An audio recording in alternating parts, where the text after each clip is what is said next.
What's going on, guys? Welcome back to the channel. Welcome back to a brand new live stream. Hope everyone's having a good week, had a good weekend. No new Invincible episode for the next year. We have Daredevil Born Again Season 2, Episode 7 review, the penultimate episode. And we have The Boys Season 5, Episode 5 review. Go over some film news like we usually do. We'll cover some NBA playoff games. We'll talk about the NFL draft, the first round, and talk about some teams drafts I like, and then I will do my way too early 2027 mock draft, so that should be fun. But we'll start off with Daredevil first, like I usually do. But yeah, season 2. Whoops, let me fix that graphic. We're not on episode 8 yet. My apologies. Let me fix that real quick. Episode 7. My apologies. Okay, episode 7 review. The penultimate. God damn it. Barking at absolutely nothing, as usual. Anyway, episode 7 review, the penultimate episode. What's up, CVO? Felt like this episode was okay. It was a bit sloppy. Just felt like kind of a drag at times. Had some strong moments that I enjoyed. I do like the opening scene of Karen Page going into the prison, and then Kingpin goes in there and talks to her and like says that like you're a criminal, you're an evil person, all that stuff. Like because in his mind, he's the hero in his mind, and she's the villain, along with Daredevil, Matt Murdock. She goes up to him and says, like, never seen you afraid before. Kind of like it. And, he, gets angry and, grabs her neck and starts like choking her a bit. But then he realizes that he cannot do that because then, he'll look like the villain. He'll be the,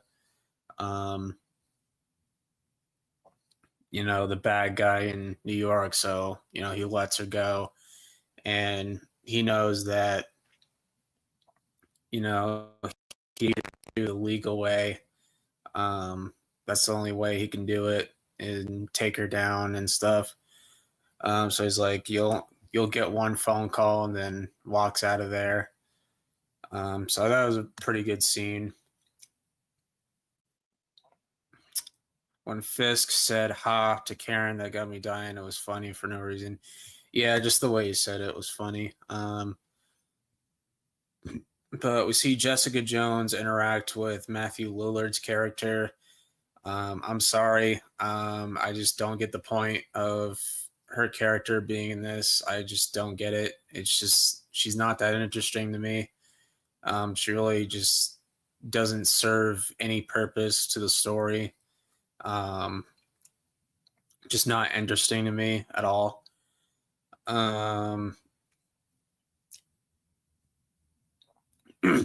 Karen calls that like one guy because she can't call Matt Murdock, because then the task force will go after him and apprehend him and stuff. So she can't do that.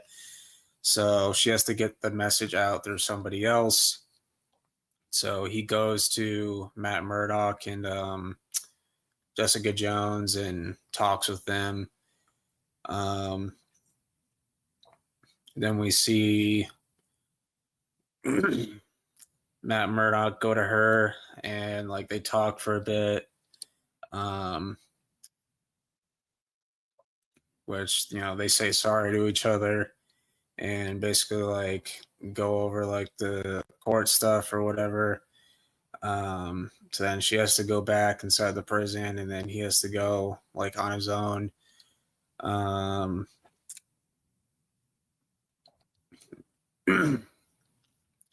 Which we actually do get the court stuff in this episode where she has that like one lawyer, I can't remember her name, but she's there to represent Karen and defend her, and then you have like these other dudes going at her in the court, and then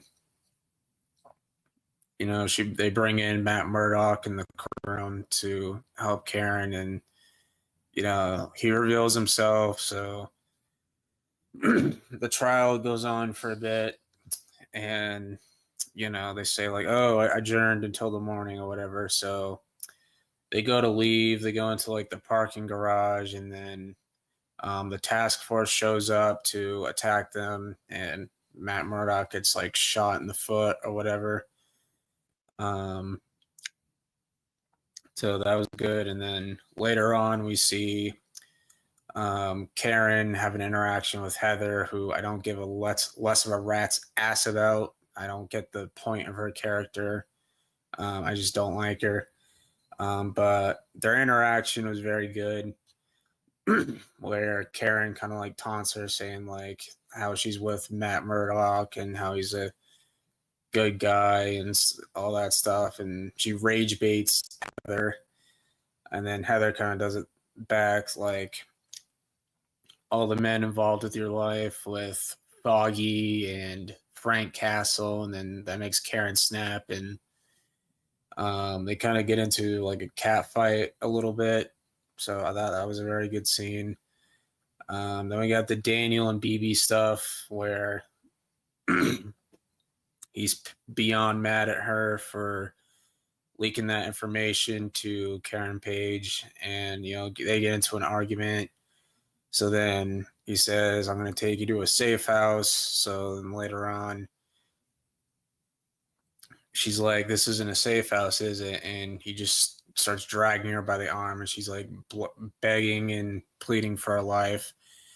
So then Daniel takes a step back and decides to do the right thing and sends her away somewhere safe from Buck. So I do like that they did that with Daniel's character.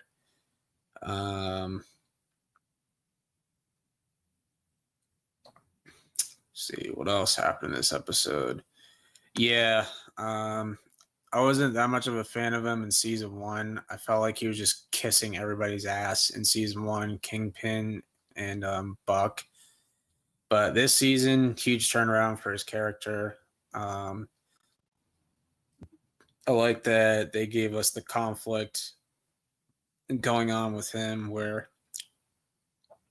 he likes and cares about BB, but at the same time, he wants to stay loyal to Kingpin, but he knows that like it's wrong. So I do love, the confliction arc that they gave him. Yeah, I was just about to go there. Daredevil, okay, or asks Bullseye for one good deed in this episode. That's what another strong moment I really love about this episode. That I was just about to remember. Daredevil frees Bullseye and says, listen, I hate you. I hate what you did to Foggy. Part of me wants to kill you, but if you truly meant what you said about wanting to redeem yourself and do one good deed, then prove it. Go do it. That was a very good scene. So he goes on, puts on his suit, and Kingpin sends somebody after that like mayor woman who's wants to take him out because she's completely unhinged with Vanessa gone, and plans to run against him for mayor and stuff. So that one dude tries to like choke her to death, but then Bullseye saves her. So he does that good deed, which was very good. Then,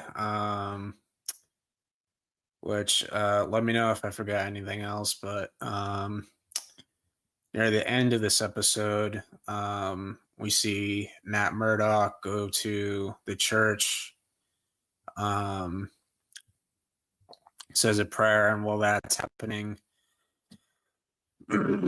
we see Daniel go to Buck, and Buck's like, "Where is she?" And Daniel says she's not coming, and he says again, "Where is she?" And Daniel kind of just like stands his ground and stuff, and you already know what's gonna happen. So then Buck's like, sooner or later you're gonna tell me where she is, and Daniel just stands up and says, "Fuck you, Buck." And then he just starts beating the absolute daylights out of him, just beating him to a bloody pulp. Then he's on the ground, like all bloodied up and hurt. So then Buck pulls out a gun and says, like, "Last chance, where is she?" And then Daniel just starts laughing and stuff, and he knows that he's gonna die right then and there. So it pretty much like this episode ends in like a very shocking way where Buck looks like he's hesitating because he said before like he really likes Daniel and he doesn't want to have to kill him. Um, you can tell that he's kind of holding back. He's conflicted that he really does not want to go ahead and do this. Um, but then when just when you think that there's a chance that he might spare Daniel, might let him off or whatever, Matt Murdock says amen, and then Buck shoots him. And confirmed by the Daniel actor himself, he's dead. So I knew this was coming. I knew it was going to be Buck. It's very sad, unfortunately. And then Buck just walks past him, puts his jacket on, and the episode ends there. So yeah, I thought it was an okay episode. It was a bit sloppy at times. There's some things that I just did not care for, which I forgot to mention. Kingpin and Heather had a conversation, and Kingpin knew that she took one of Vanessa's earring, and he just gives her the other one to complete it.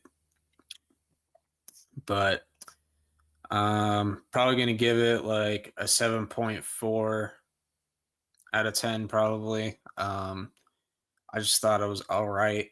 Wasn't as good as episodes 5 and 6, but it was an all right episode. But the finale better be at least a 9 out of 10. But season as a whole has just been really mid, and I would argue is worse than season 1. I don't want to be negative, but it's just my honest opinion. This show so far has not lived up to expectations, and it's nowhere near being on par. It's nowhere near as to being anywhere close on par with the original series because I just started watching the original series. I'm on season 1, episode 11, I think. The storytelling in the original series is phenomenal.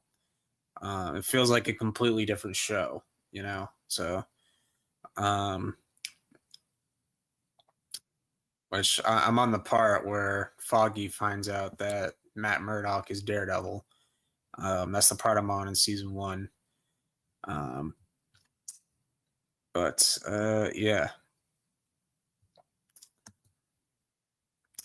The church scene visually looks beautiful. Yeah, I agree. The Daniel Buck dynamic is so good in this season. Yeah, I did enjoy that. I disagree. Season 1 was worse. They killed off Foggy and did Muse dirty. Actually, that's a good point. Now that I think about it. But that'll wrap up that segment as we transition to the next one. The Boys season 5, episode 5, One Shots, I believe it's called. Get into that review. I watched it as soon as it came out. I thought it was a decent, okay episode. I think it was better than the last episode we got. I still did not love it though. I'm on Daredevil season 3, episode 5. I heard season 3 is the best season, but I don't know. But yeah, I just felt like this episode was okay. Like it was kind of a drag at times. I like the concept of what they were going for, but I just don't think it was that good. But there were some enjoyable moments. Like it starts off, I mean, this episode's mainly focused on Firecracker, which I do think is interesting, where it starts off with this like scene in the Vought penthouse, like meeting area, whatever the frick you want to call it. Like Firecrackers like making her pitch of like the whole like Homelander church thing, Homelander's Jesus or whatever. And you know, he approves of it, and you know, she presents him a Bible, like a Homelander Bible, that was like drawn up and stuff. And you know, let me just say, like the O Father character is like just way too over the top for me. Like just some of the stuff that he says, and the way he talks is just so over the top and corny and cringy. But that's just my opinion. We see Soldier Boy took a jab at Deep, and you know Homelander's like, just take it easy. He brought me Stan Edgar, and he's like, thank you, sir. And then Black Noir just kind of just clenches his fist and is pissed off, which you don't really blame him. I agree, facts. But instead of giving us the Boys title card, it goes Firecracker. So it goes to character to character to character to character, which I do think is an interesting way to go about it. But it starts off with Firecracker, and we see this scene where she's in street clothes talking with a priest that she knew who practically raised her as a father figure. So do like this scene of like them talking and saying like, let's be real, Homelander's no god and stuff. And he's talking about how like church is like struggling because the Homelander church group is like charging them a ridiculous fee. And like he says, I don't even have enough money to like pay the water bill or whatever. And like he's struggling financially. So they, you know, have a talk, and then, you know, she goes looking for Homelander to talk with him, but she sees Oh Father instead. So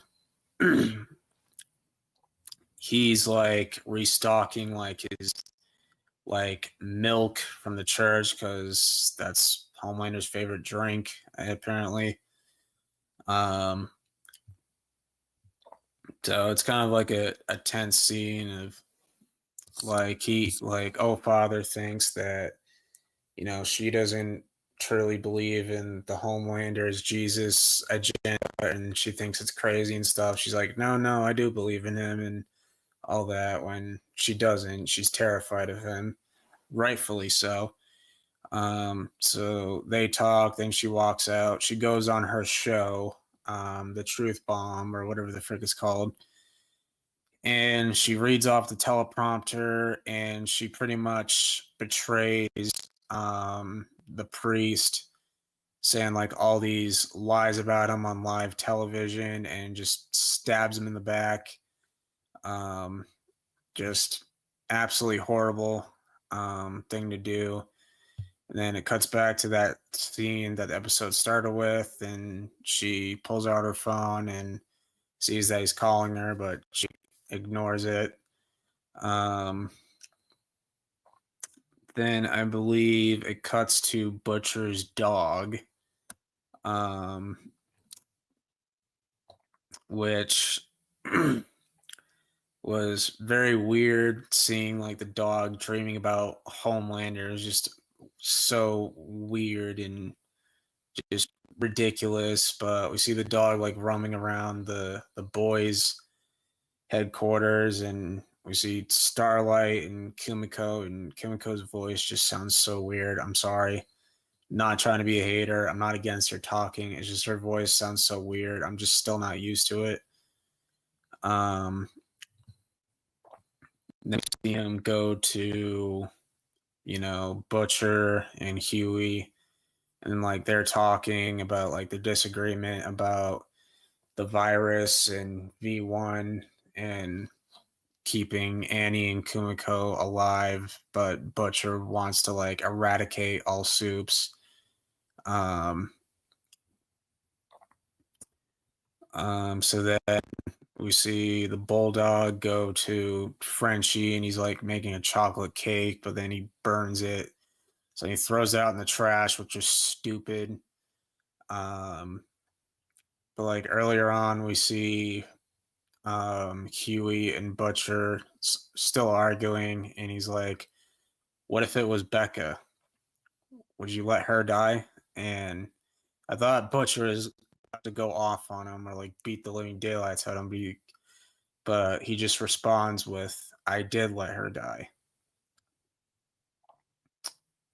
And you see the emotion and guilt that weighs down on him.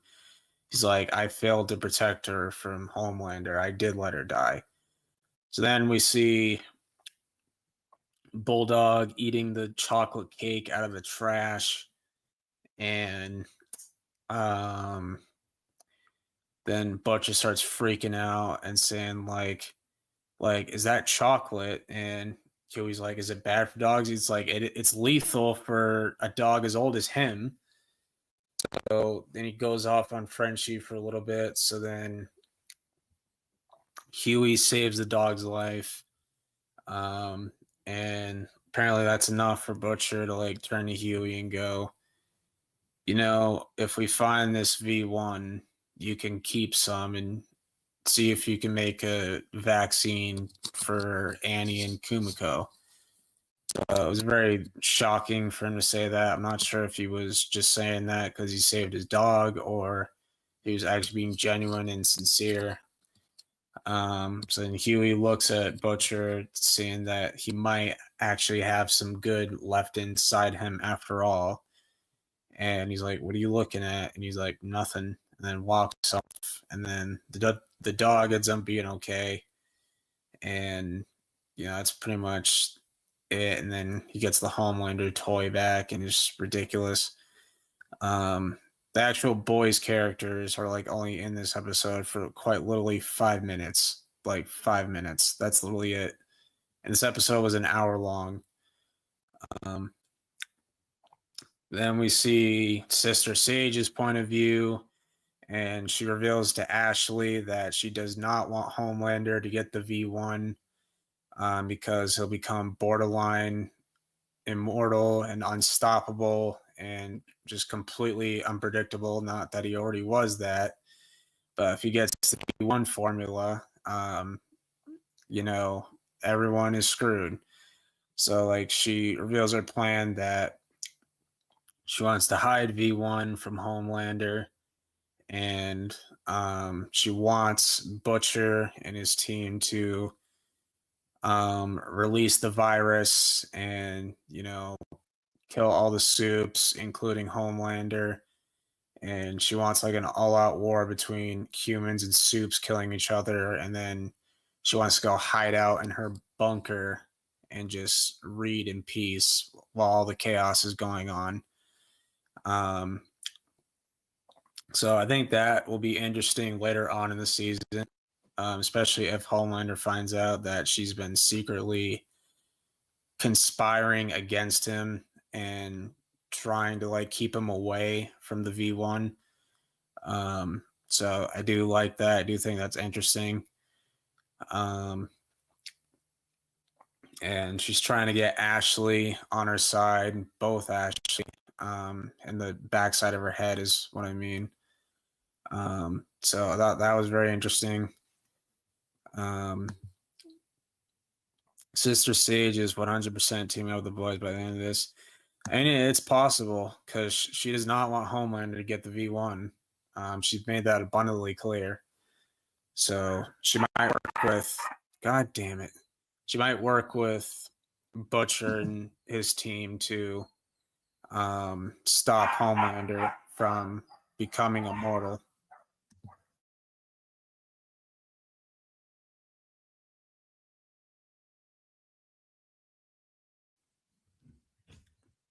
But yeah, that's definitely possible.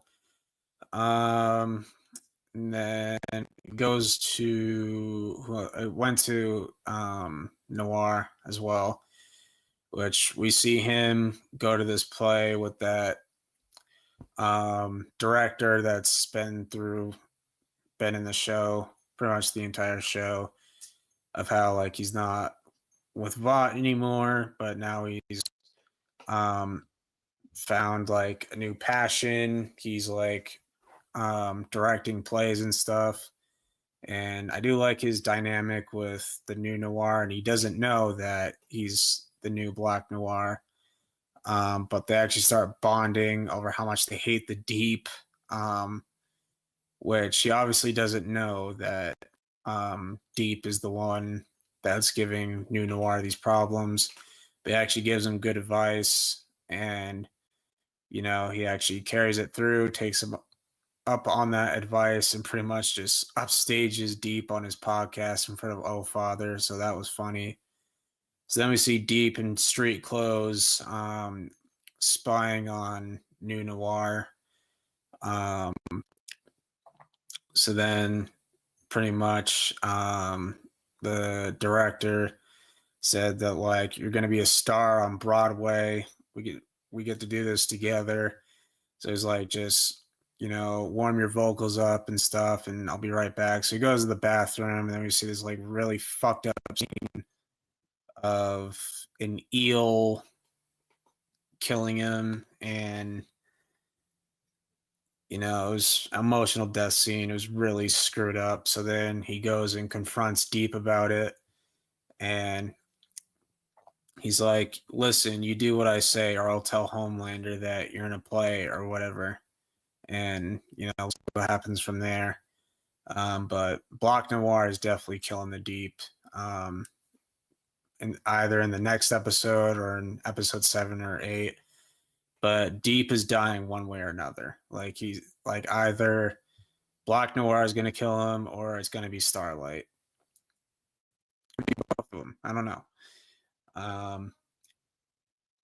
But then we go to Soldier Boy, and of course he and Firecracker get it on again. And then she tries to end things, and they talk about the stuff.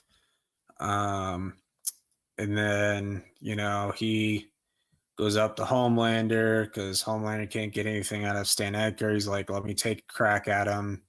He used to fetch me what back in the day. So they go to Stan Edgar, and it was a pretty cool action because he hasn't interacted with Soldier Boy since the 60s, I think, or the 70s. I don't remember.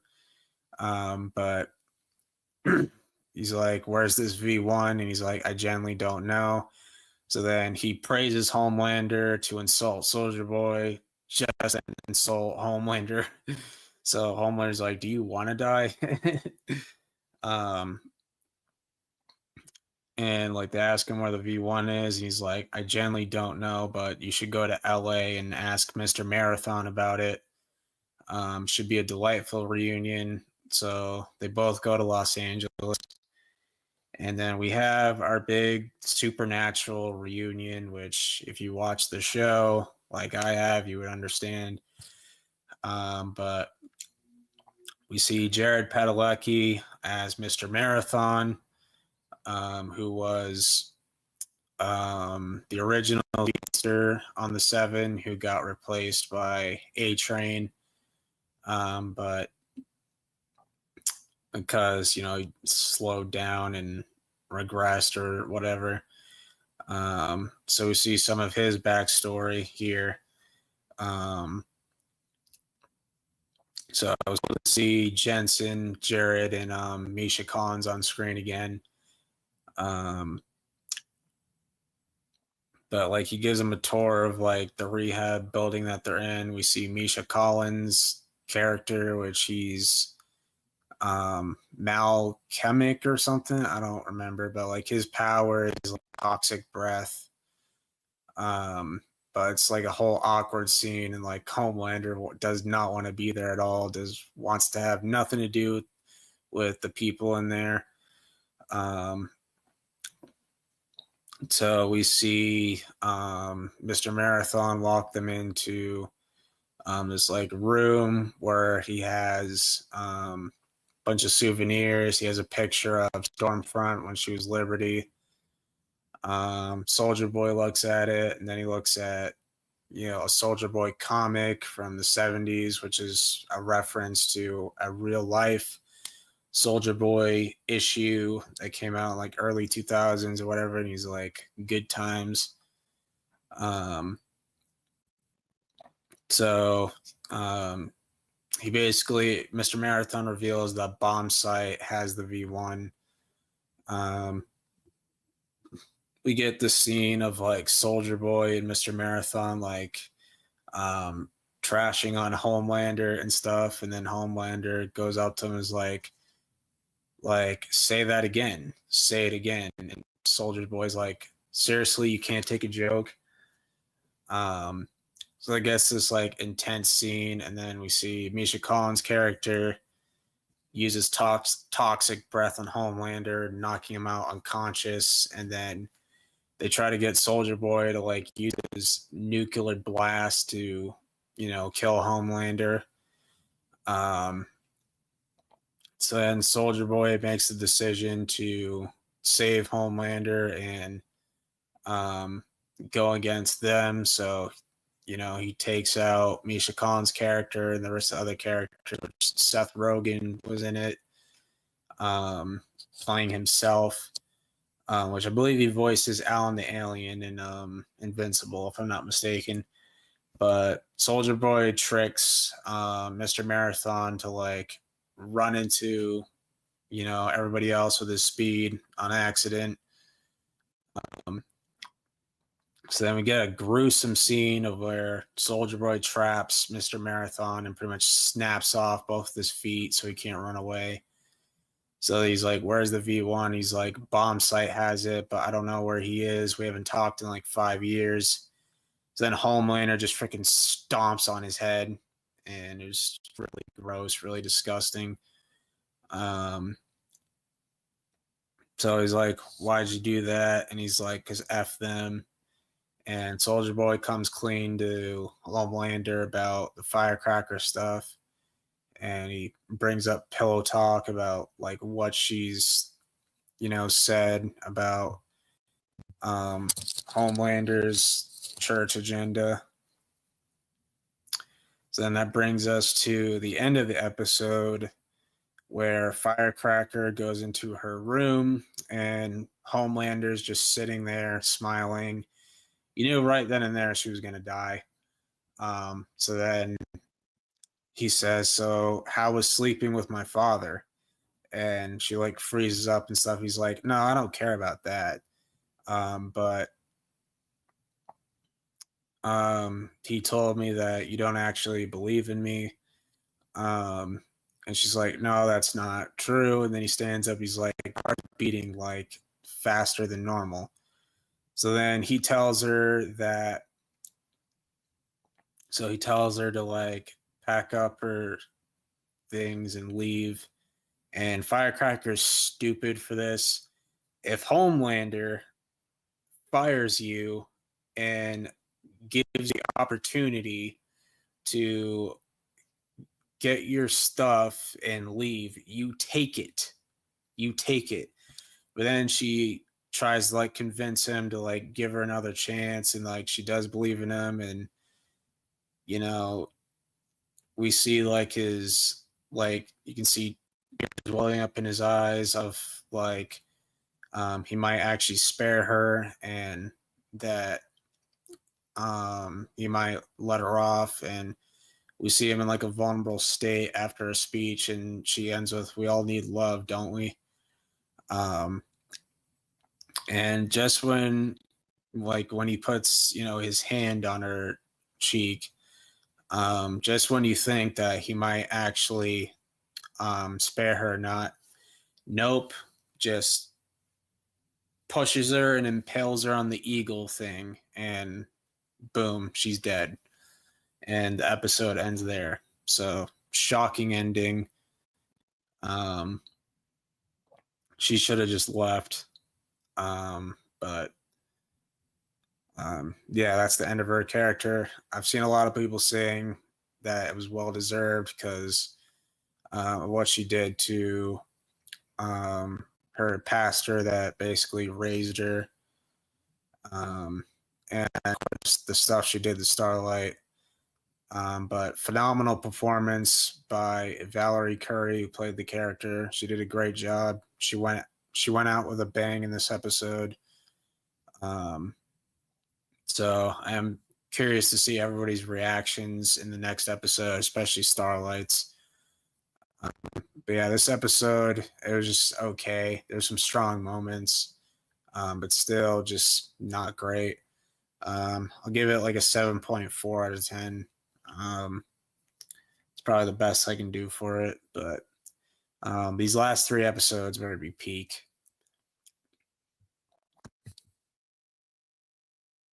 Starlight and Black Noir team up on Deep. Yeah, that would be really awesome. R.I.P. Firecracker. Yep. Both Daniel and Firecracker died in Born Again and The Boys on the same day. Yeah, same day. Well, not same day, but same week. So yeah, that's true.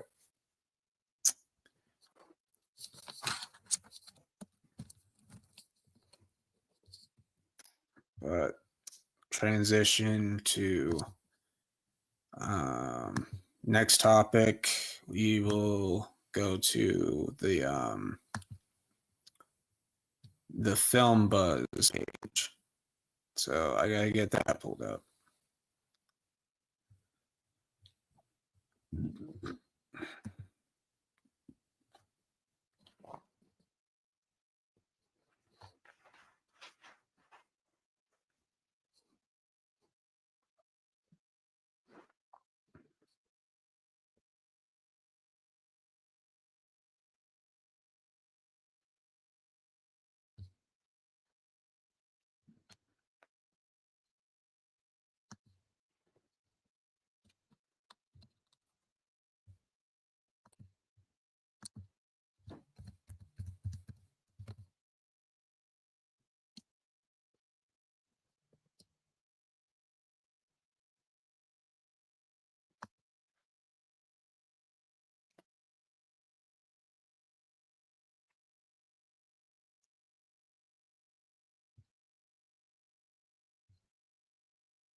All right.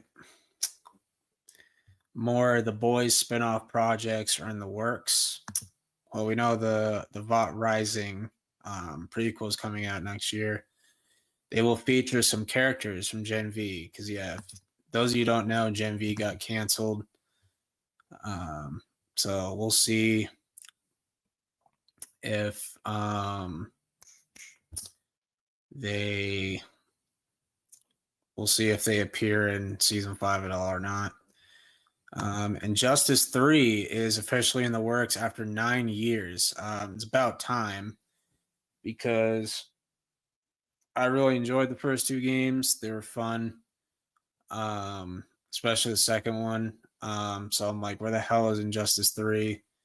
Obviously, I've seen some concepts of like Injustice 3 being a Marvel versus DC game, which is probably never going to happen because of all the licensing and rights. It would just cost way too much money for Marvel and DC to do, and they would never do a collab video game like that, unfortunately. Um, but yeah, hope they take their time with it. Um, like a good quality game, good graphics, good storyline, good gameplay. The franchise that destroyed famous DC characters is back. What?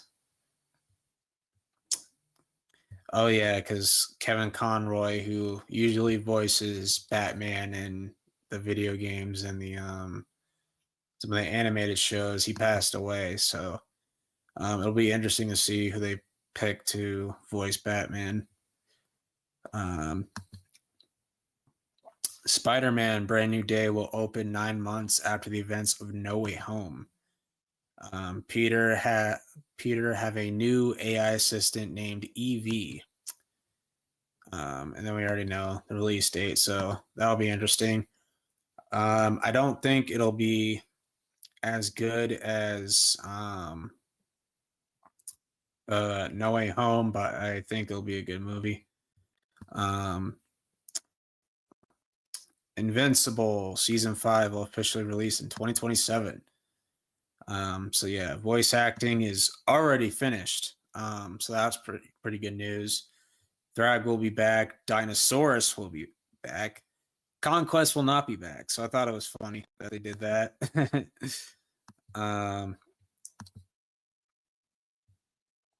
Okay. I don't really care about this. Oh God. First look at Shaggy in the live action Scooby-Doo series. Oh Jesus. I have a feeling this is not going to be very good, unfortunately. Okay, I don't know how.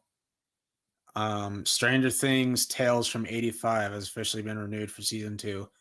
I don't know why. The animation looks horrible. It makes no sense. I didn't even bother watching it. I've heard like most people hate it. Like they do not like it.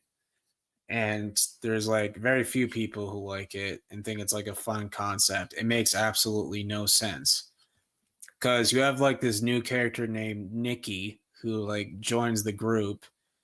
Why do they never mention them in the show? They don't bring her up at all in the show, and this takes place in between season 2 and season 3. It just makes no sense to me.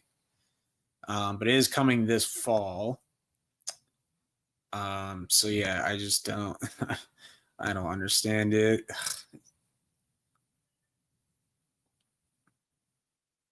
Oh God. Pixar reveals they have plans to make Toy Story 6, and I'm not even gonna finish that because somebody's gonna clip me and make the memes and shit, and I just don't like it. The story would focus on a different character to Bonnie. They should have just ended with Toy Story 3. They should have just left it alone.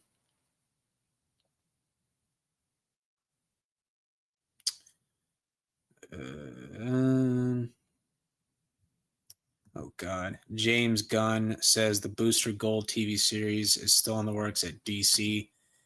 I only remember Booster Gold from Smallville season 10. He was like in one of the last episodes, and they actually gave him a pretty good arc. But outside of that, I'm just not that familiar with the character, and I don't trust James Gunn at all. Um, James Gunn confirms the Authority movie has been canceled. I have no clue what that's even about.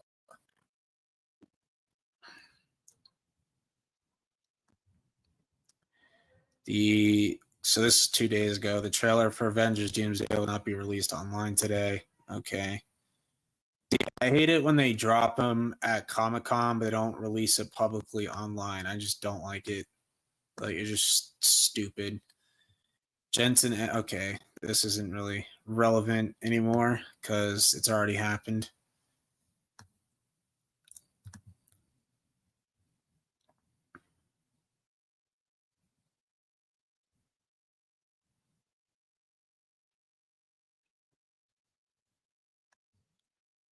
So, Toy Story 5 is the first film in the franchise to receive a PG rating. All previous films have been rated G. Wow, that's weird.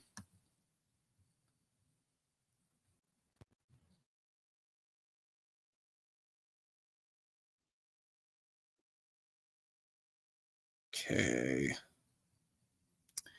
Updated movie and TV slate for James Gunn DCU. The Suicide Squad, Peacemaker. Oh, wait, no, that's the old one. My bad. Chapter 1 Gods and Monsters. What the hell? Yeah, so I have no faith in Supergirl. I don't think it's going to be very good. Lanterns doesn't look very good. I am not watching Clayface. Absolutely not. Man of Tomorrow sequel to Superman's probably not going to be that good. Mr. Miracle, The Brave and the Bold, which he doesn't even have a Batman yet, which is going to be weird because Matt Reeves has his own Batman universe. He's making a Wonder Woman movie, which I have no clue who's going to play Wonder Woman.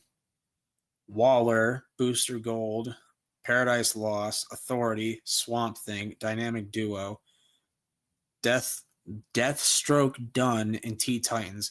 I'm sorry, this is going to be a colossal failure. I'm sorry. I wanted DC to make a comeback so bad, and it's just another flop, just a complete utter failure. Johnny Depp will only return for Pirates of the Caribbean 6 if he likes the script. Craig Mazin, Last of Us, will write the script. Okay, I don't know how good of a writer he is, but they should have just ended with At World's End. That was such a perfect ending for the franchise. Davy Jones dies. They take out Lord Beckett. And pretty much almost everybody gets a happy ending. They should have just ended it as a trilogy, in my opinion.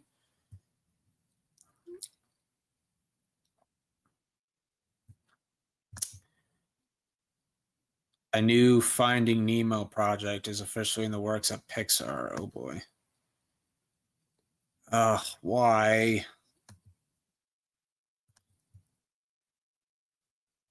Let's see.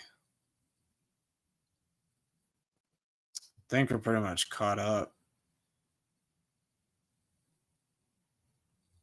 Lowest rated series in the franchise. I'm not surprised by that.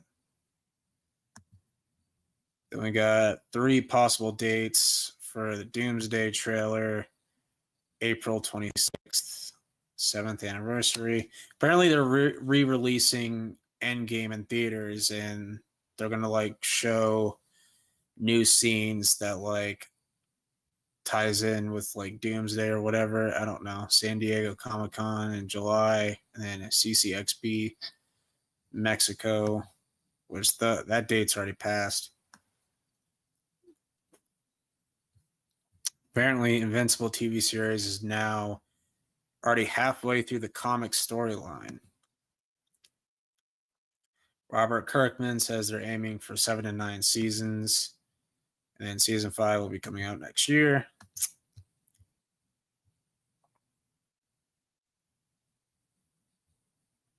Shrek will return to theaters on May 15th, film's 25th anniversary. Still a great movie.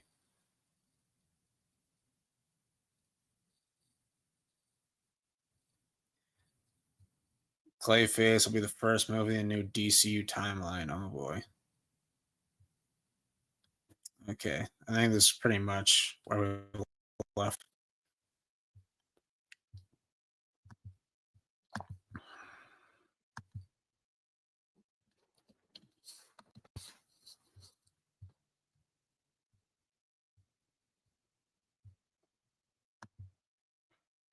I have to go and keep doing my Daredevil season 3 watch, but good stream. Have a good night. You too, man.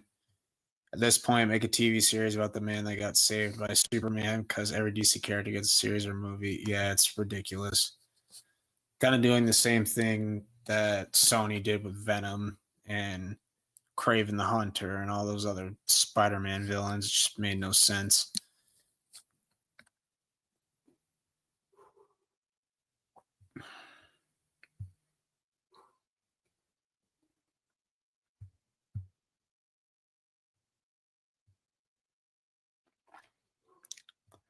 All right, but we'll get into our sports stuff. I just gotta remember where I left off. Today is the 29th. Yep.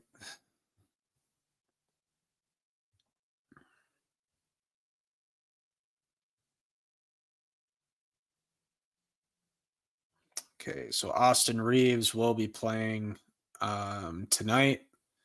So it's good that they get him back. Big part of their offense.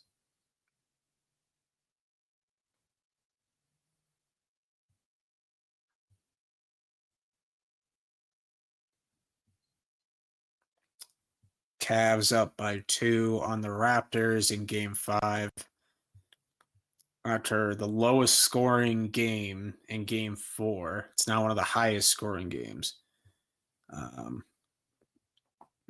But we'll just go to the scores right now.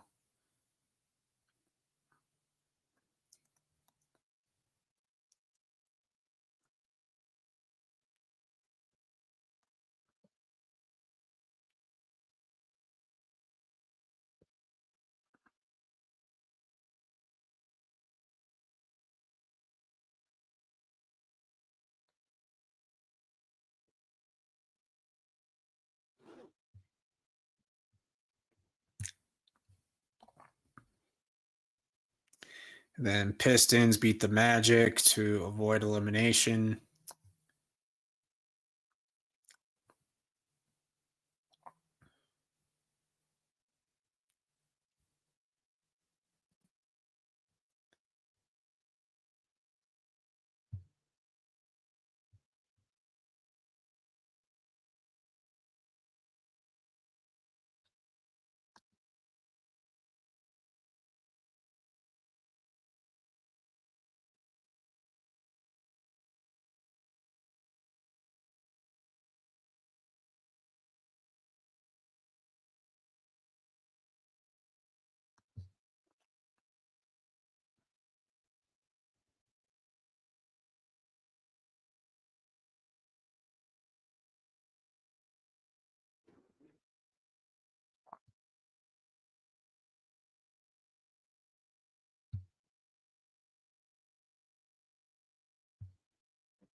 All right, but Thursday, Hawks beat the Knicks. They won back-to-back 1-point games against them, go up 2-1.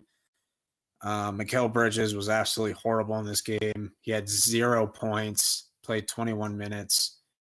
Gave up 5 first-round picks for him. Just absolutely atrocious. Hawks, once again, stole the ball from Brunson, pretty much won the game from there. 29 points, 3 blocks for OG, 24 and 10 for Jalen Johnson. And then the Raptors protect home court.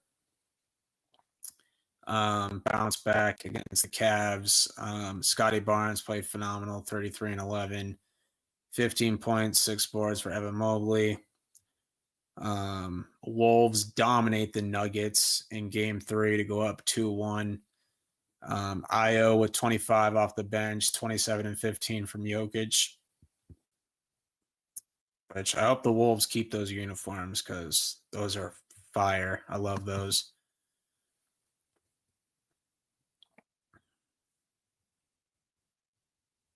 But Jaden McDaniels backing up his talk on how the Nuggets defense is not good. Celtics barely get past the Sixers in game 3. Jason Tatum with 25 points, 31 from Maxey. Close call. Just not the best game, but Philly went up by 1, 85-84, and then Celtics won up. Then Philly fought back, and then Boston went on another run and pretty much ended the game there. Yeah, they go up 2-1. Rockets should have won this game. They had it. All they had to do was dribble out the clock, and they would have won 101 to 95.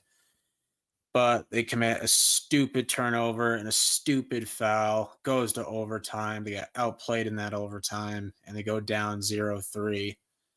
The Rockets have just been absolutely horrible, by far one of the most disappointing teams this year. I would be shocked if Ime Udoka doesn't get fired. And then this game is very, very weird. Well, actually, the next game after this, but still. Both these games are kind of weird. But Blazers were up like 12 for like most of it.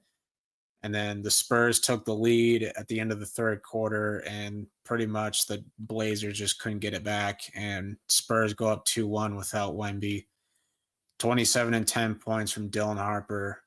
He's been playing really good. 29 points from Drew Holiday. He did his best. Yeah, Spurs get impressive win without their star player. That takes us to Saturday's games.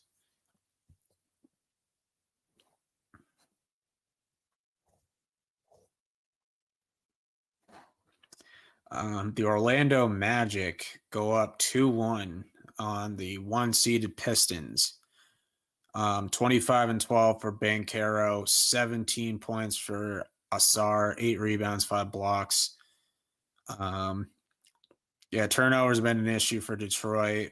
Plus offense, they have no offense around Cade. Their best shooters are Duncan Robinson and Tobias Harris. That's not good enough to get it done. They should have traded for a number 2 option at the trade deadline, but they just didn't do it. Very frustrating from the Pistons. Suns tried to fight, but Thunder just way too good.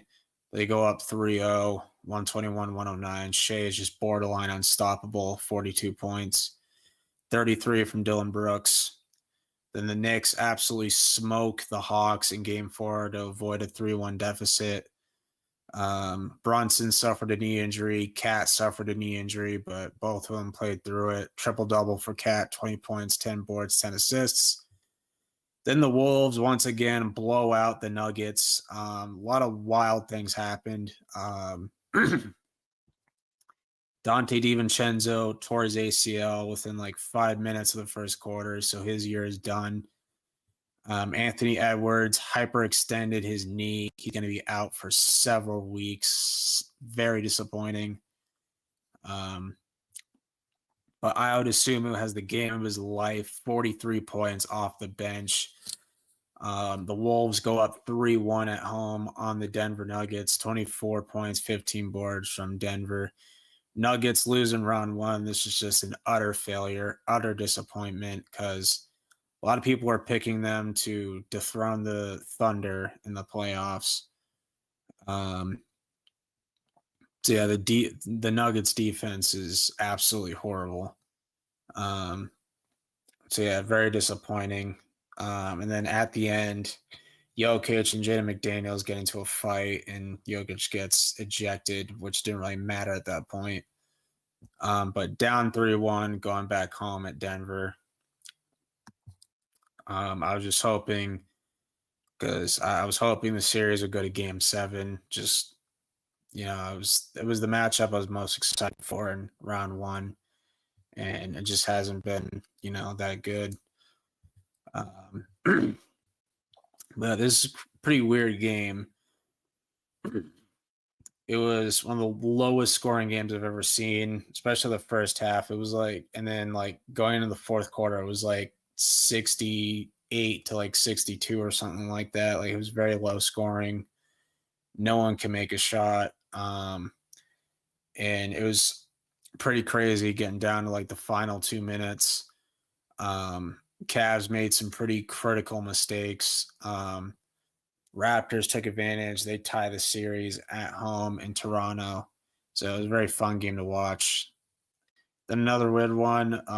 The Blazers had a 15-point lead in the first half, and then the Spurs come all the way back and win by 14 plus. Go up 3-1. Wemby's first game back. 27 and 12, 26 from Avia. Avia got into it with Castle. But yeah, Spurs go up 3-1. And then game 4, Celtics Sixers. Embiid comes back. Celtics dominate them by 32. Tatum with 30, 7 rebounds, 11 assists. Pritchard with 32 off the bench.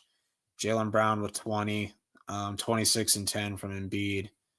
But Celtics go up 3-1, heading back home. Then the Rockets avoid the sweep. 20 points from Eason, 19 and 10 from Ayton. This is how they should have played throughout the whole series, but too little, too late. Brings us to Monday.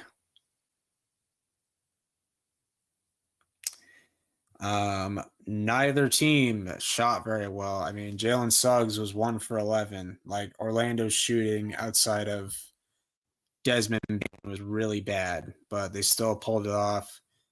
I did not have this in my bingo card. The Magic go up 3-1 on the number 1 seeded Pistons. 25 from Cade Cunningham, but the Pistons had 20 turnovers. Let me say that again. They had 20 turnovers. 20 turnovers in a low-scoring game is not going to get the win. I'm sorry, it's just not. And then this one made me sad. I was hoping the Suns would get at least one game, but they're the only team that's gotten swept in the playoffs so far. 2 straight playoff sweeps for the Suns. The Thunder have swept their last 3 first-round series. So yeah, defending champs, they're moving on to the second round. They're probably going to play the Lakers, which apparently there's a report that Luke is not going to play at all in that series, which is very disappointing. But yeah, I mean, the Suns' 3-point shooting was really good. And, they're on fire. Unfortunately, so was the Thunder. So there's just nothing the Suns could really do. Then Denver, they pretty much dominated the Timberwolves, took advantage of no Ant, no DiVincenzo. Pretty much dominated this game for the most part. They avoid elimination. Triple-double from Jokic, 27, 12, and 16. Julius Randle also put up 27 points. But Nuggets just outplayed the Wolves. This is, how they should have played. They don't blow that game too. They're up 3-2 right now. So, but they have come back down 3-1 before, but that was 6 years ago. Brings us to Tuesday's game. And so Celtics get embarrassed at home again. Tatum 24, Brown 22. Embiid got hurt. Then he went off. The Celtics were up by like double digits for like most of the game. Then they just collapsed in the fourth, like they always do at home. Only scored 3 points in like the final 2 minutes. Just embarrassing. Just proves my point that this team is not good enough to make it out of the East, let alone make it back to the finals. I don't see them beating the Knicks. I don't see them beating the Cavs. I don't even think they can beat the Hawks. We may not even make it out of this series, honestly, because I think Philly is more than capable of coming back 3-1 and winning Game 7 in Boston. I think they're more than capable of doing it. Derek White has been absolutely horrible this series. It's time to move on. It's time to trade him in the offseason. Regardless if they win this series, make it out of the East, or somehow win the championship, which I don't see happening. It's time to move on from Derek White. He's 30 years old. He's regressing. He can't shoot very well anymore. It's time to move on. And he's getting paid a ridiculous amount of money. Like, I'm sorry. Like, there's nothing else to be said. It's time to move on. Time to try something else. Yeah, Derek White's been horrible this series. Absolutely atrocious. He's so bad they're making Celtic Shaq memes about him. Like, it's bad when they're doing that. But anyway, Philly with Embiid back healthy, Tyrese Maxey, Paul George locked in, VJ Edgecombe, they can absolutely come back and win this series without a shadow of a doubt. And then the Knicks dominate the Hawks, take care of business at home in Game 5. Put Atlanta on the brink of elimination. 39 from Brunson, 18-10 from Jalen Johnson. I hope this series goes 7, but I wouldn't be shocked if the Knicks close it out in 6. But we'll have to wait and see. Then Spurs take care of business pretty confidently against the Blazers. Avia almost gets into a fight again, this time with Fox, I think, or it might have been somebody else. I don't remember. But that dude was crashing out. Donovan Clingan had to hold him back. 17 and 14 for Wemby, 6 blocks. But Spurs win their first playoff series since 2017. It's been a long time. So, Spurs are moving on to the second round. They'll either face the Nuggets or the Wolves. But yeah, there's a good chance the Spurs make it to the conference finals. I think, they're that good. Sometimes experience doesn't matter.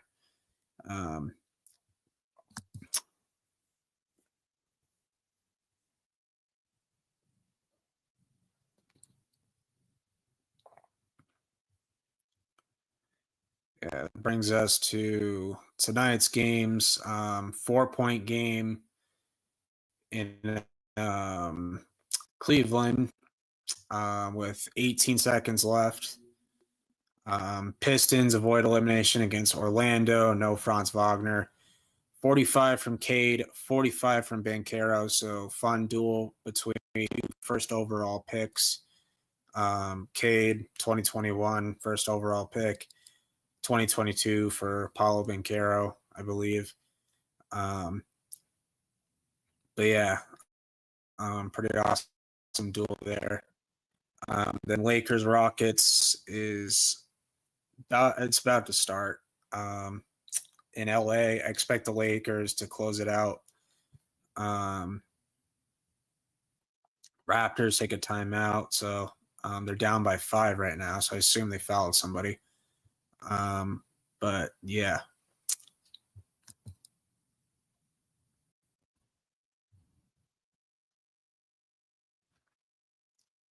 Yeah, we'll get to the NFL draft. I just got to get the thing set up.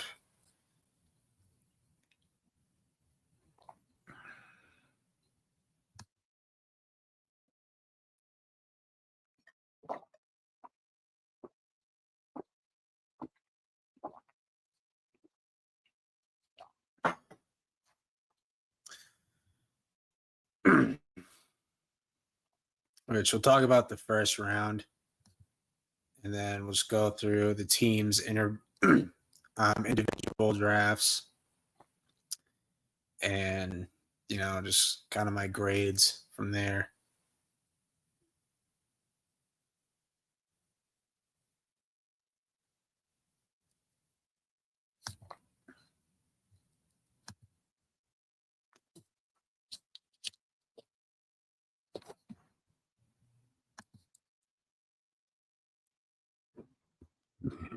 All right, but first pick, as expected, the Raiders took Fernando Mendoza, quarterback of Indiana. I give it an A minus. Can't really give it an A plus because it was so obvious. Everybody was expecting it. A lot of people hate him for whatever reason. Not really sure why. But I think he'll be a solid player in the NFL. I don't see him being an elite quarterback, but I think he'll be a good quarterback. I think he'll be good enough for the job. He gets a lot of comparisons to Kirk Cousins, which ironically the Raiders signed Kirk Cousins, which I don't think is necessarily a bad thing because Kirk Cousins was solid in Minnesota. 2023, he was putting up MVP numbers before he tore his ACL. But I think it'll be a good mentor and I think he'll be a good veteran and a good mentor for Mendoza. He's probably going to start the first half of the season, and then second half they'll start Mendoza and see what he can do. But he's very passionate about the game of football, and he's always studying film and willing to learn. So I think it is a good pick. I felt like the Raiders had a pretty good draft overall and a good free agency. But second pick, the Jets selected David Bailey, edge out of Texas Tech. I'm giving this a C minus. They should have went with Arvell Reese because he could play linebacker and he can play edge. They have needs at both. They need linebacker and they need edge. So I don't know why they didn't take him. He's the better prospect. He has a lot more upside and potential than David Bailey, which I don't hate David Bailey. I think he's a top 10 player. He's a very productive edge rusher, but I just don't love the value here. At second overall, I just don't like it. Don't hate the player. I just don't like the value. C minus is my grade for that. Cardinals at 3 took Jeremiah Love. I'm giving this a D plus. Now, probably the best prospect in the draft. However, this is not a good pick because the Cardinals don't have the offensive line to block for him. Running back was not a need for them. They have James Conner. They signed Tyler Algier. They have Trey Benson as well, I believe. They had plenty of depth at running back. They did not need to make this pick. They should have traded down and selected a tackle. Monroe Freeling or Francis Mauigo would have been better option here because I don't think Jeremiah Love's going to be able to do anything for them this year. It's similar to the Ashton Genty situation last year. He's a good player, but he didn't have an O-line to block for him. It's the same thing here. I don't even know who's starting at right tackle for them. Monroe Freeling would have been a much better option because he's got great size. He's like 6'6", 320-something pounds. He's athletic enough to play both sides on left or right tackle. So you could have had Paris Johnson and Monroe Freeling as your tackle duo of the future. Now you have no right tackle. Cardinals arguably have the worst roster in the league besides the Dolphins. So I think it's obvious they're going to get the first pick next year. But Jeremiah Love, I think he'll be a good player, but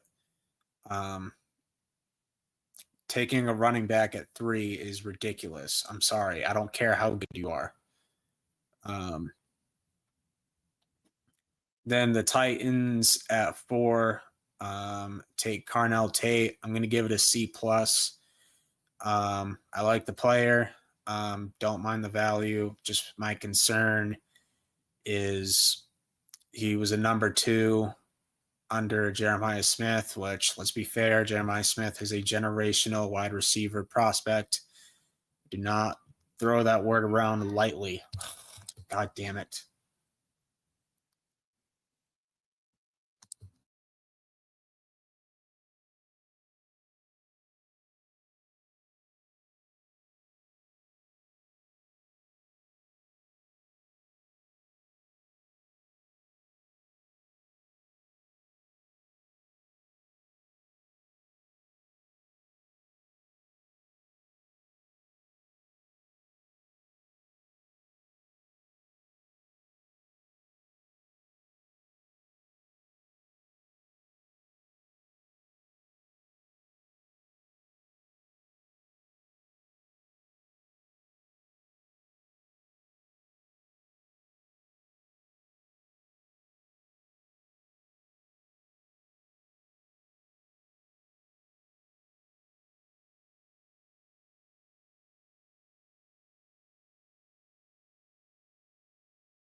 But as I was saying, he's just never been a number 1. So we don't know if he can be a number 1 in the league. And they already have Wan'Dale Robinson. and Iomander and Calvin Ridley's still there. I think he can take over as a number one. I think he's a talented player and a talented receiver. And I think he's like, when you remove injuries, I think he's the second best receiver in this class behind Jordan Tyson. And I think he'll be a good weapon for Cam Ward. I'm just concerned on if he can be a number one or not. And, if he's not, that's fine. But they'll have to find a different number one because I don't view Wan'Dale Robinson as a number one either. He's a 2 or 3, my opinion, but not a bad pick. I think he'll be a nice weapon for Cam Ward. But Titans might actually be competitive this year, but we'll see. 5th pick, the Giants got Arvell Reese, huge steal. I'm going to give this an A+ for them. They had a huge need at linebacker. They released Bobby Okereke. They have needs at edge and linebacker and just defensive line in general.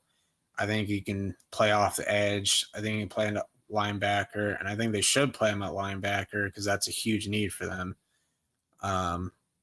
So I really like this pick for them. I felt like the Giants had a really good draft. Then with the 6th pick, the Chiefs traded up with the Browns, and they selected Mansour Delane, or Mansour Delane, however you say it, corner out of LSU. Position of need for them, yes. I am going to give it a C+, though. I just don't like the value here. I don't like that they traded up to get him because, I don't think the Commanders take him. Maybe the Saints take him. I don't think the Browns take him. Maybe the Giants take him. I don't know. But I just don't like the value that they got him, and I don't like that they gave up picks to move up to get him. I just felt like it was unnecessary. I think he will be good, probably not as good as L'Jarius Sneed was or Trent McDuffie, but I think he'll be a solid corner for them. Then at 7, the Commanders took Sonny Styles, the other Ohio State linebacker. Now they're going to be playing each other in the same division.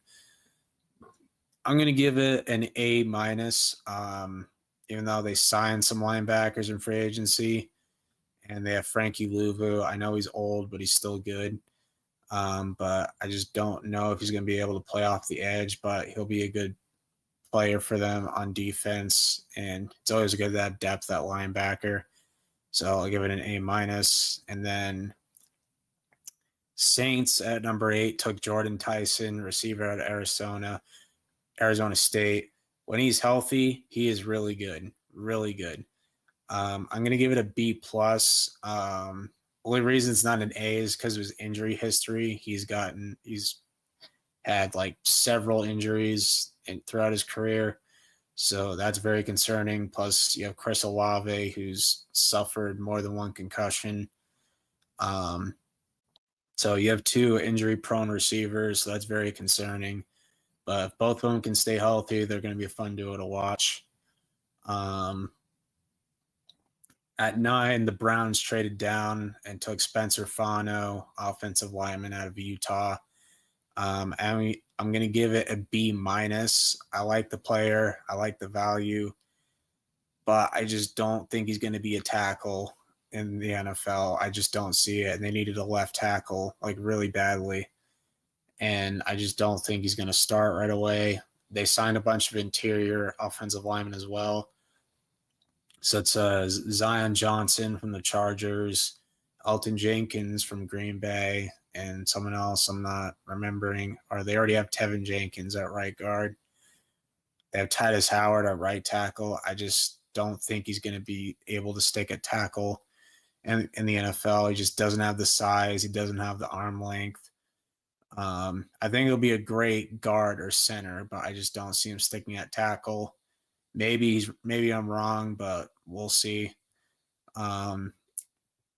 Giants took Francis Mauigoa at 10. This is the pick they got from the Dexter Lawrence trade. I'm going to give it an A-. I do think it is a position of need. they'll probably start him out at guard because they already have Jermaine Illuminor at right tackle. But I think that he can play both right guard and right tackle. And he said himself that there's 5 positions on offensive line. I'm going to have one of them. So I think they'll start him out at right guard, which interior O-line was a need for them anyway. But if they move on from Aluminor or he retires, I think they can move him to right tackle and they'll be fine. Yeah, I thought for sure they were going to get Caleb Downs, but I guess not.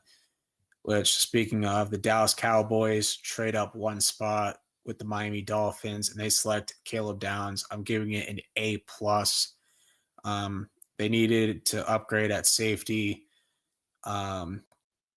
especially this spot because their starters are Malik Hooker, who's mid at best. I do like the Jalen Thompson signing. I think he'll be a solid player. But Caleb Downs, arguably a top 5 prospect in this class, falls below top 10 because safeties don't go very high. But you get him, but you get the 5th-year option with him. You get extra flexibility. So I think this is a great pick. I think, he makes their defense a little bit better. And I think he's going to be fun to watch. So I give it an A+. Love this pick for Dallas. Then at 12, the Miami Dolphins selected Caden Proctor from Alabama.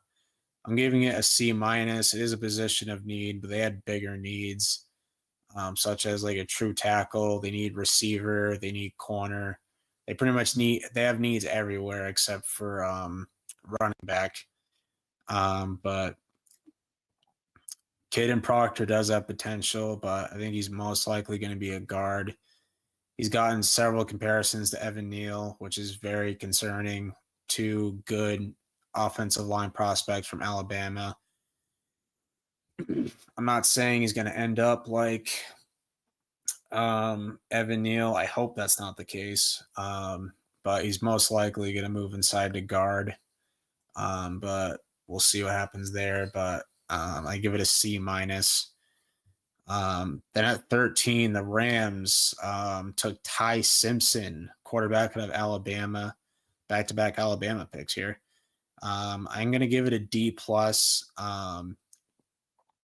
I don't think he'll be bad. I think he's in a good situation, sitting behind Stafford, learning from him, learning from Sean McVay.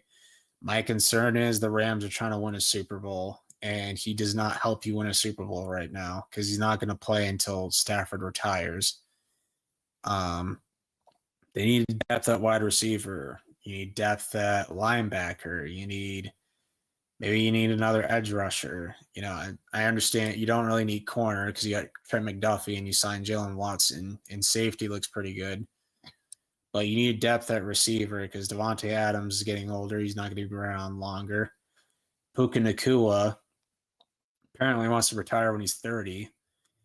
So you need depth at receiver and just, complete miss. I don't think Ty Simpson will be bad. I think he'll be a solid player, especially in the learning in the situation that he's in.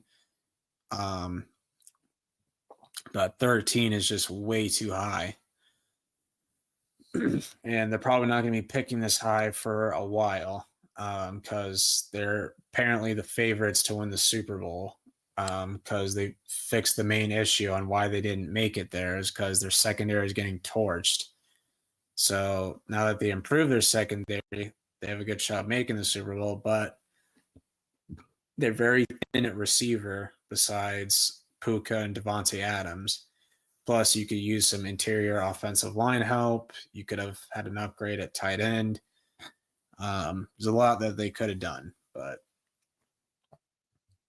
if they lose the Super Bowl, people are going to blame it on this pick. Okay, and then at 14, the Ravens selected Vega Ione, probably the most predictable, obvious pick besides the Mendoza pick. I'll just give it an A.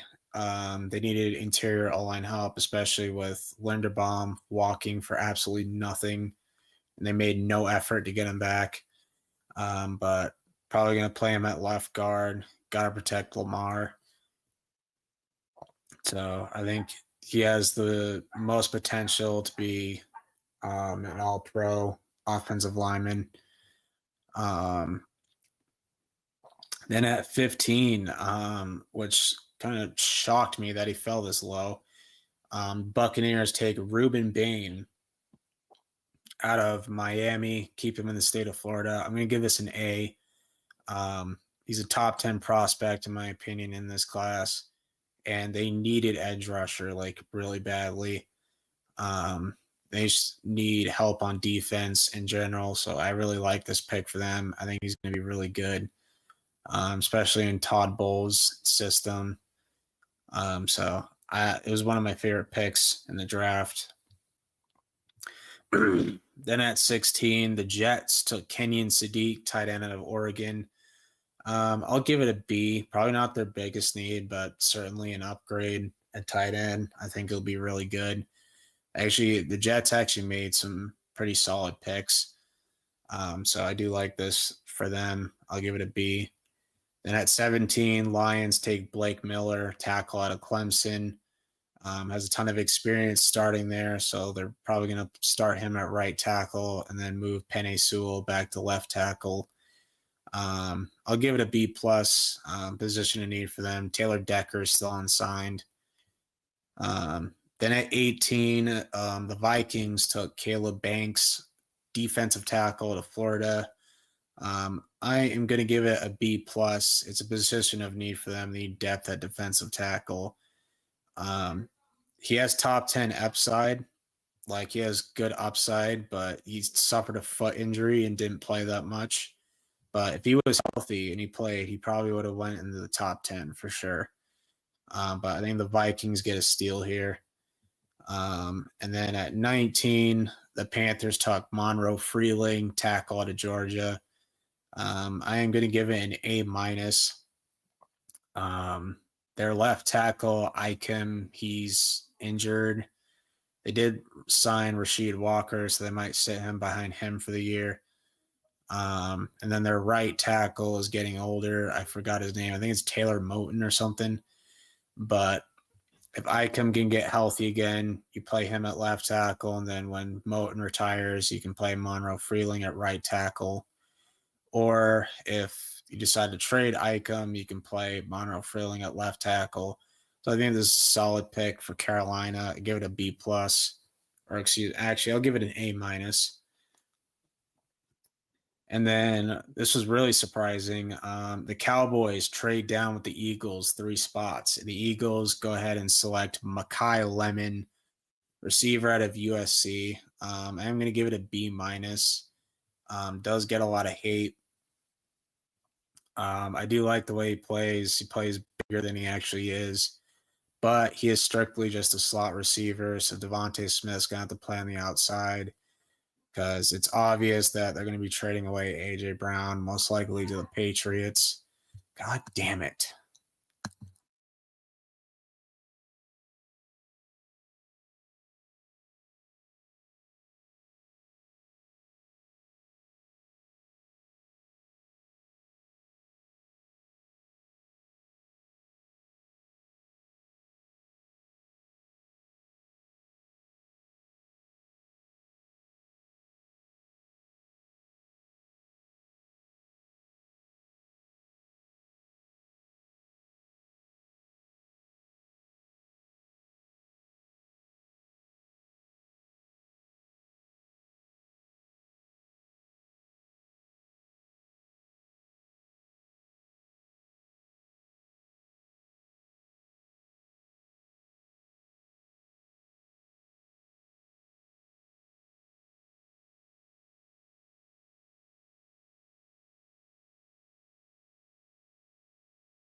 Okay, sorry about that.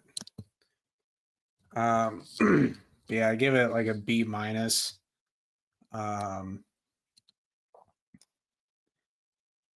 um, I know Makai Lemon gets a lot of hate and stuff for like some of his interviews, and he's a bit undersized and he's strictly a slot receiver, but I think he'll be good.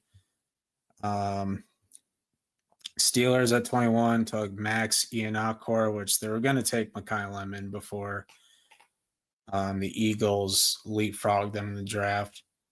I'll give it a B. He's a developmental tackle. He's got great size, 6'6", 320 something pounds. But once he gets adapted to the NFL, I think he'll be a really good tackle. Then Chargers took Akeem Mesidor. I'll give it B plus. They need defensive line depth. 25 years old. So he's ready to play and compete now, and I definitely think he helps a contender. So I like this pick for them. And the Cowboys at 23 took Malachi Lawrence from UCF, edge. Position of need for them, very underrated prospect.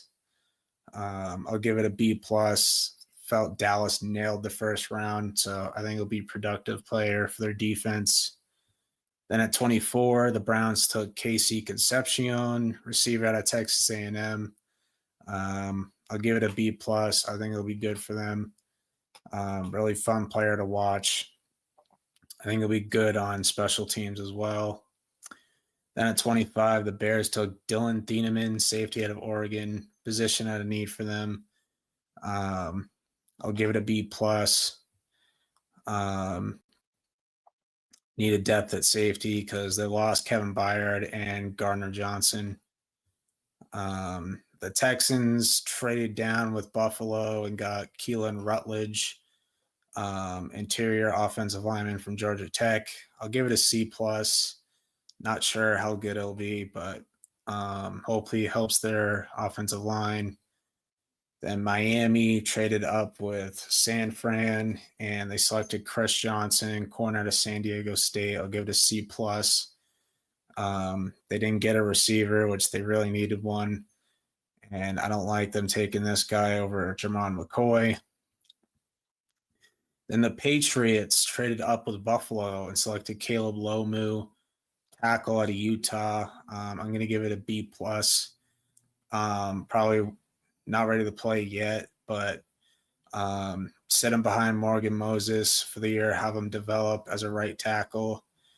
And hope he can successfully make that transition because he played tackle in college, but there's a possibility he could play both, but I like this pick. Chiefs selected Peter Woods, defensive tackle to Clemson. I'll give it a C minus. They needed depth at defensive tackle, but they also needed receiver. So I just don't love their first round. So I'll give it a C minus. He did have top 10 potential, but he just had a down year. Jets trade up into the Jets trade back into the first round. They have 3 picks in the first round. Took Omar Cooper Jr. I'll give it a B. Solid player. They get depth at receiver. Then at 31, the Titans selected Keldrick Falk, edge out of Auburn. I'll just give it a B. I think he'll be a solid player for them. And then the Seahawks took Jadarian Price back up to Jeremiah Love. I'm gonna give this a C minus. I just don't love this pick. I felt like it was a complete reach. They had other needs such as corner, linebacker, receiver, interior offensive line. They didn't really do much in free agency for a defending Super Bowl champion, so I just don't love it. We'll go to the teams.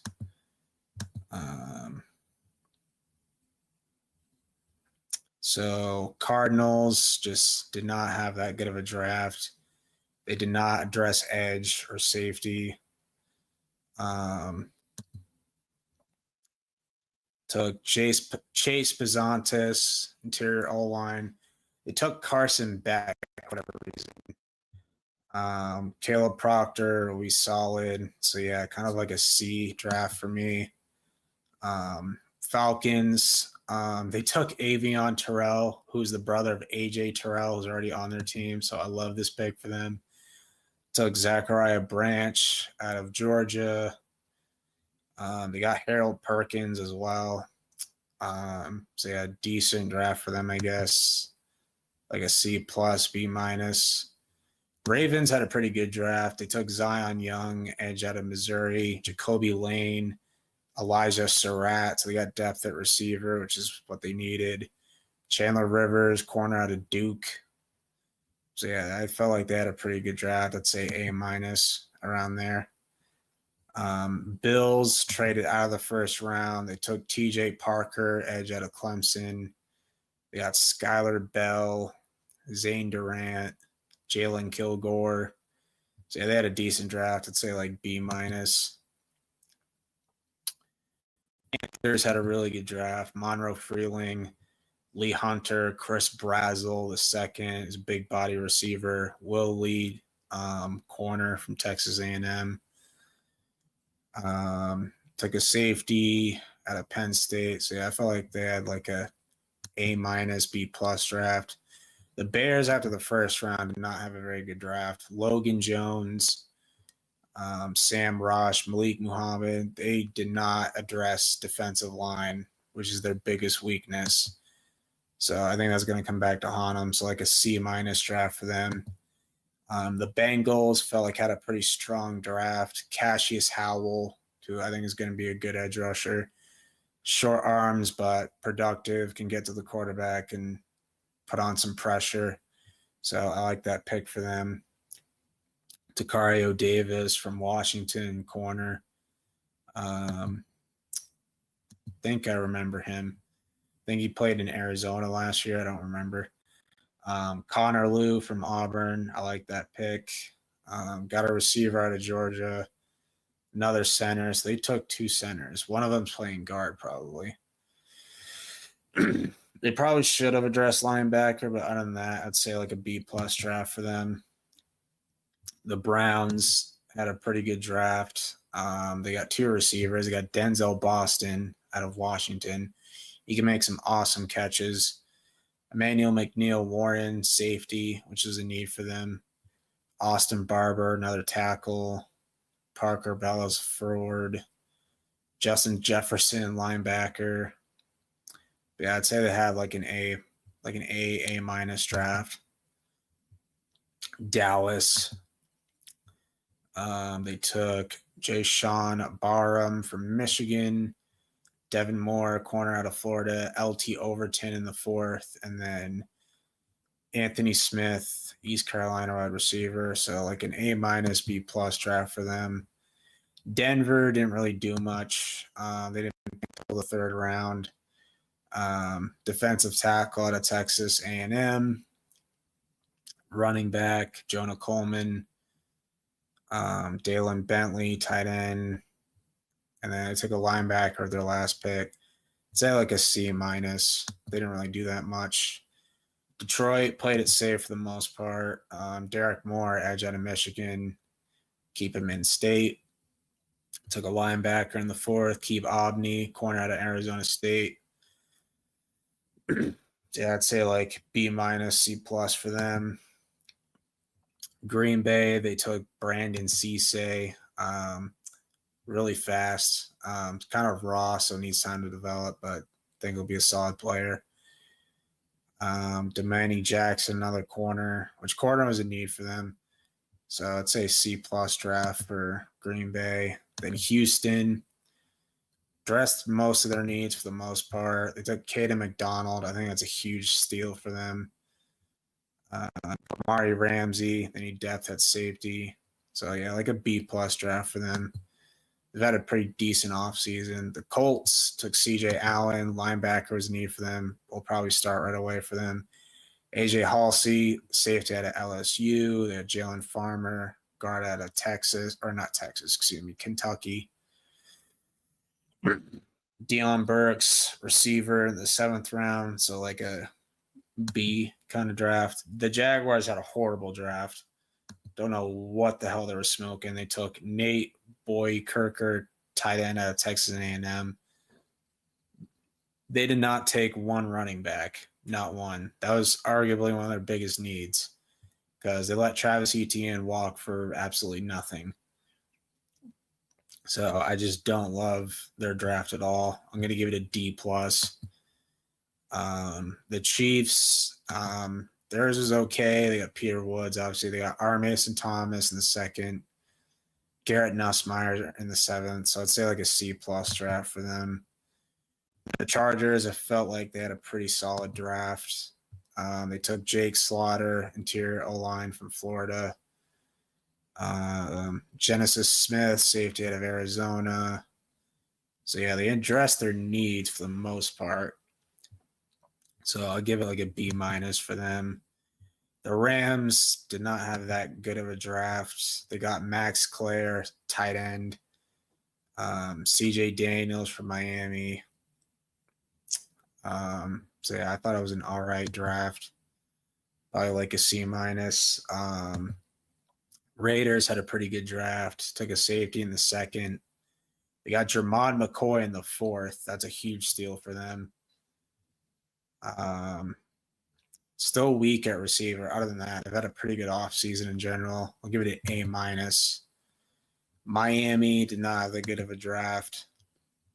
They got Jacob Rodriguez in the second round. Really good linebacker.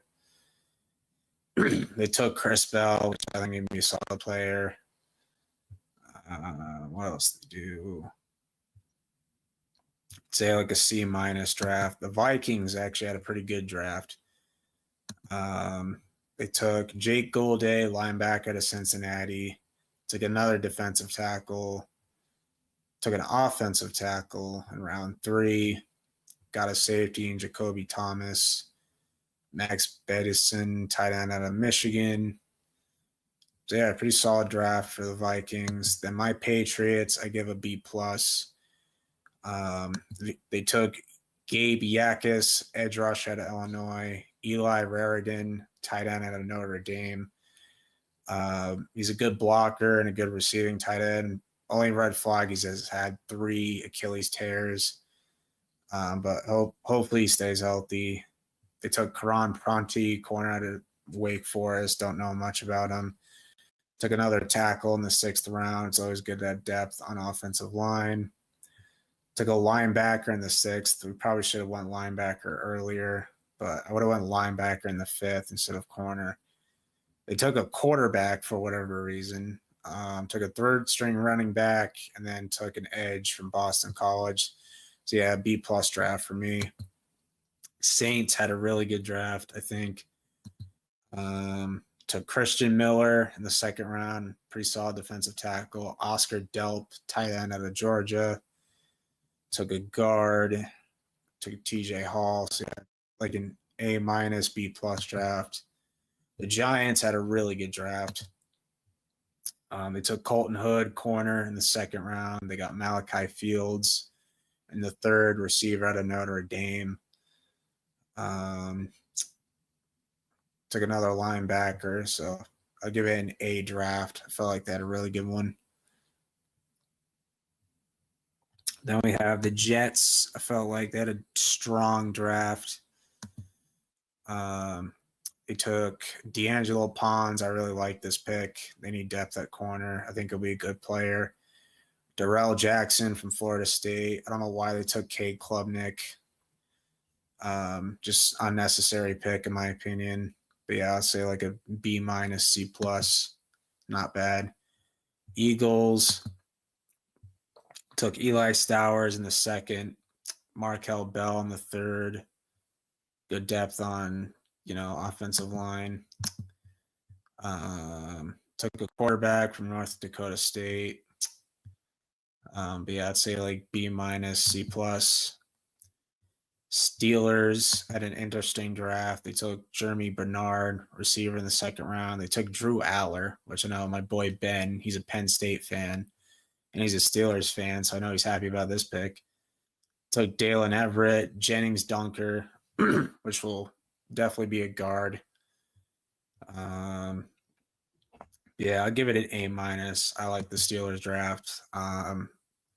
Seahawks, I'm giving a D plus. I don't think it was that good of a draft. Bud Clark, safety out of TCU.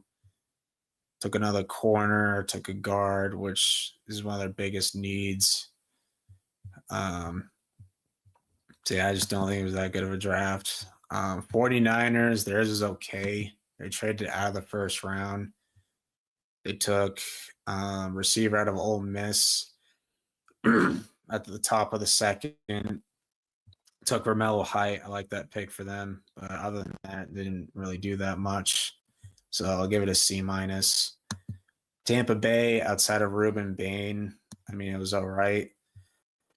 They took Josiah Trotter, linebacker out of Missouri, Ted Hurst, receiver out of Georgia State, Capehart, another defensive tackle from Clemson. So say C minus. Then the Titans, they had a pretty decent draft. They took Anthony Hill Jr., linebacker out of Texas, hook him. I think he'll be a good player in the league. But other than that, it was okay. I'll give it a C. Commanders, they didn't have that many picks, but they took Antonio Williams, receiver out of Clemson. They need depth at receiver badly. Took an edge from Tennessee. That's pretty much it. So I give it like a C minus. But yeah. But yeah, now that the 2026 draft is in the books, it's time for a way too early 2027 draft. And this class looks absolutely stacked. So let me get it set up. Draft order is just my standings predictions and playoffs. But Cardinals at 1. Gonna go Arch Manning here. Quarterback out of Texas. I think he's gonna have a really good year. And the Dolphins take Jeremiah Smith, a generational wide receiver prospect. Don't use that term lightly. Plus, they need receiver. And plus, he said multiple times he wants to be drafted by the Dolphins. Jets, pretty obvious. I'm going to go quarterback. Dante Moore. Should have been in this year's draft. Then the Raiders at 4. Let me see. Oh, there he is. They need receiver, so we'll go Cam Coleman here out of Texas. Browns take their quarterback and Julian Sayin, keep him in state. Giants at 6, going to go Leonard Moore, corner out of Notre Dame. The Saints, they need is an edge, so we'll go Colin Simmons out of Texas. Commanders at 8, that's interesting. They could use another receiver, but a lot of them go edge here. Dylan Stewart from South Carolina. The Jets have another pick. I believe this is from the Sauce Gardner trade. Probably grab another corner here. Falcons are interesting. They could go tackle. There's a lot of tackles in this class. They might go defensive tackle here. Go David Stone. Steelers, they might go tackle here. Or they go defensive line. We'll go defensive line. Titans need offensive line. Go Carter Smith from Indiana. Cowboys at 13 from Green Bay. Probably defense. So I'll go KJ Bolden from Georgia. Even though they already have Caleb Downs, but I actually will undo that pick, actually. Well, I'm going to take another edge. You never have too many edge rushers. Then the Bucks. I'm going to go receiver. since they don't have Mike Evans anymore. Chiefs could go tackle. They could go corner, but I don't see them spending 2 first-round picks back-to-back on corner. Could go linebacker, defensive line. We'll just have them go KJ Bolden here, though. Then the Eagles at 16. Howie Roseman does again. Trevor Goodsby. All right, then the Vikings, they need a running back. See if I can find them out of Missouri. Then probably go offensive line, most likely, or receiver. They have Braden Smith at right tackle. We'll go KJ Duff. I'll have him take another receiver. Why not? All right, Panthers at 19. We'll go Kelly Jones. Get depth at corner. And the Chargers, there's so many tackles here. I'm going to go Amari Washington. Then we'll see if there's any running backs here for Jacksonville to take. And it's just too low. I know they need running back, but we'll go linebacker instead here. All right, the Bills at 22. Could go tackle, maybe. I can go edge. Edge is like one of their weaknesses. Bears need defensive line. So I'll have to go another edge here. Cowboys at 24. I don't know if they would take tackle, though.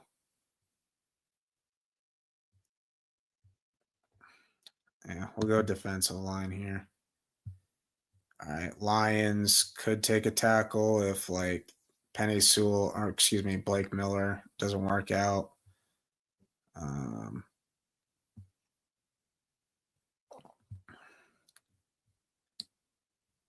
We'll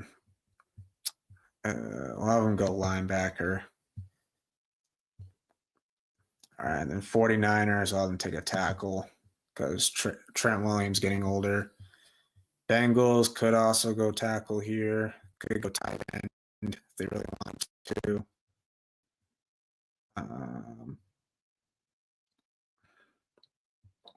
I'll take a tackle at LSU in case they get rid of Orlando Brown. Ravens, we'll go safety for them.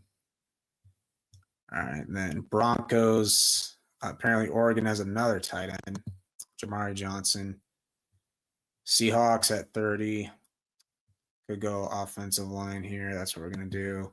Cade Piper from Iowa.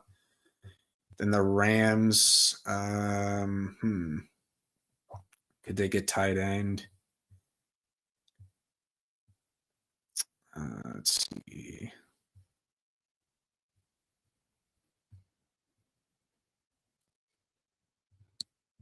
Is he not in here?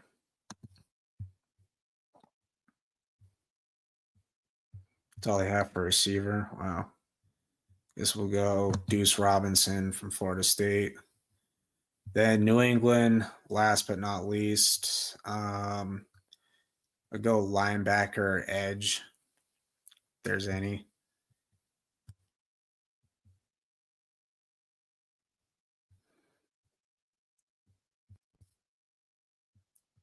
Yeah, we'll go tight end here.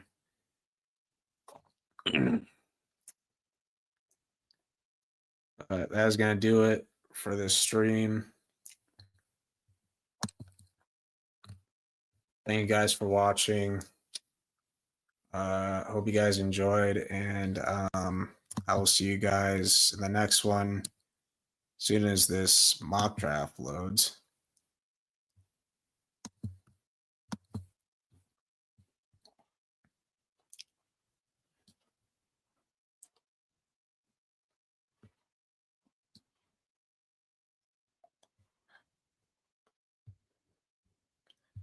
But yeah. Still very early, so probably going to be 90% wrong.